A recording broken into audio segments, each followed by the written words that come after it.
Squid Game may have only just released on Netflix, but we're already ready for a season 2 of the Korean thriller. Squid Game is one of the best original series to come to Netflix in a long time. The story of a deadly competition in which 456 people try to win $45.6 billion, $39 million, in a series of life-or-death children's games, the class parable is as devastating to watch as it is addicting, and, should it do well, there's a chance Netflix could greenlight another season of the Korean drama. While there has been no official word yet on if a second season will happen, given Netflix's growing presence and investment in Korea, it's a definite possibility, especially given the possible continuing story setups teased in season 1. Here are a few directions a Squid Game season 2 could go. International edition. In episode 7, VIPS, we learn that the game we have been watching is not the only one of its kind. One of the men who comes to watch the competition in person mentions that the game in Korea is the best this year, implying that the games are happening all over the world.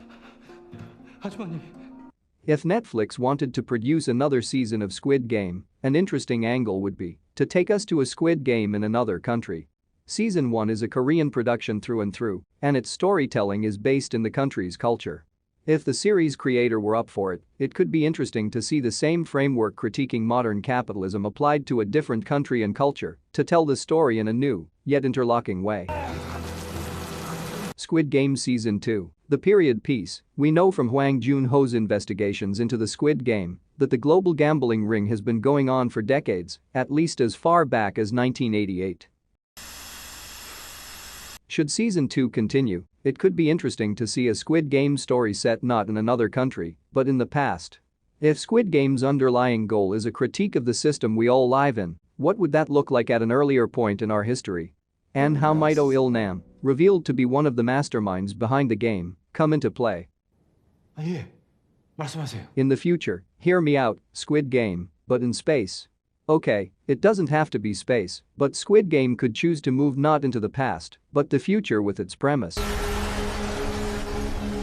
What will this disgusting display of wealth and power look like decades or centuries from now, on another planet? The possibilities are endless.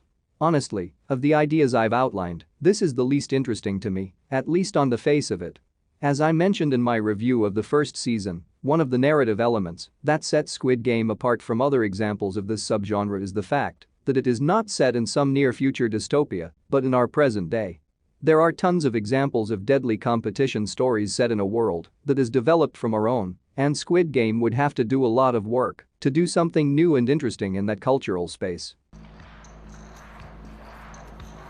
A continuation of Gi-hun's story. If we do get another season of Squid Game, it could of course pick up where season 1 left off, with Gi-hun deciding not to board a plane to Los Angeles to see his daughter, but instead to seek vengeance against those who created Squid Game for sport.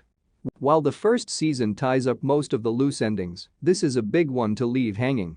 That being said, it's hard to imagine what a second season starring Gi-hun would even look like.